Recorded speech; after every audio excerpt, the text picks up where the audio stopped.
Well, let me tell you two stories then, two case histories.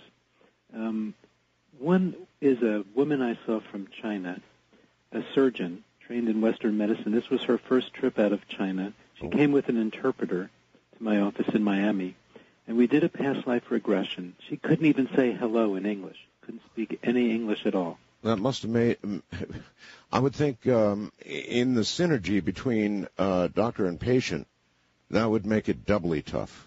Well, it is an obstacle in a sense, but I found that doing regressions or doing this work with a translator works pretty well too. They hear things twice, so it's more.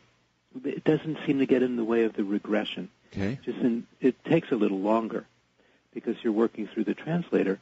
But we were doing it, and I've been all over the world doing this in different languages, Spanish and Italian and Portuguese. So to do it in Japanese too. So here was Chinese, and she was an important woman in coming from Beijing, and as I said, a surgeon. And she remembered a lifetime during this regression in the San Francisco area of the U.S. about 1850. And in that life, she was having an argument with her husband.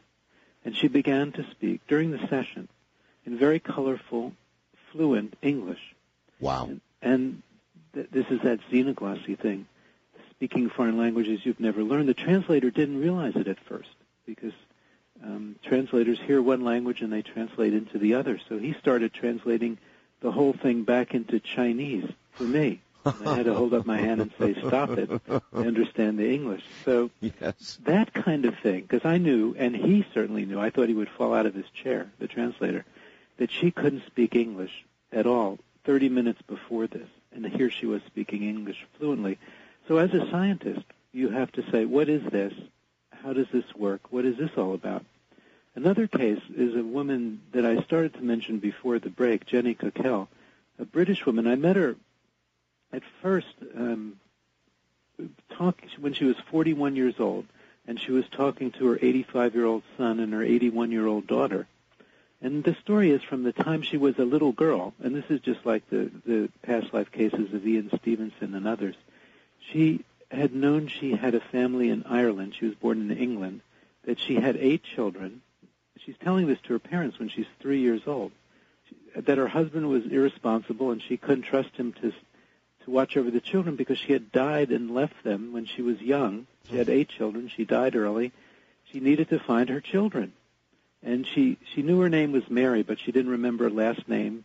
She drew some crude maps. She drew a church with an unusual facade. She drew a large white building with many windows. But not enough. The parents didn't believe in this. There wasn't enough data really to go on. Jenny grew up and got married, still with intrusive memories, dreams of this past life family in Ireland and her 8 children. She got out her maps. Now, she's an adult with 2 children of her own. She decided to do something about it. She compared her childhood maps with an atlas of Ireland, found a town, Malahide, northeast of Dublin, that looked like her maps, and decided to go there. So she's walking in the main street of the village, having deja vu feelings, and then she finds the church that she had drawn when she was a little girl, the church with the unusual facade. And she knew she was in the right place. But the house she felt she lived in was empty, in ruins since the 1950s. She felt she lived there in the 20s and 30s. But now with the help of the townspeople, they find that the family that lived there was the Sutton family. The mother's name was Mary Sutton. She died from complications of childbirth after the birth of her 8th child. So all these facts are coming true.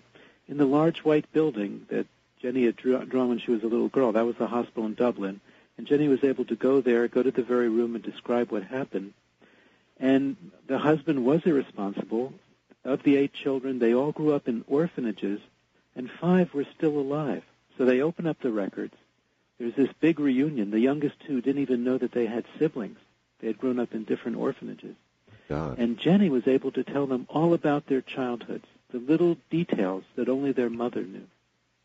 And wow. when you come across cases like this, and you see it again and again, yes, these are very convincing.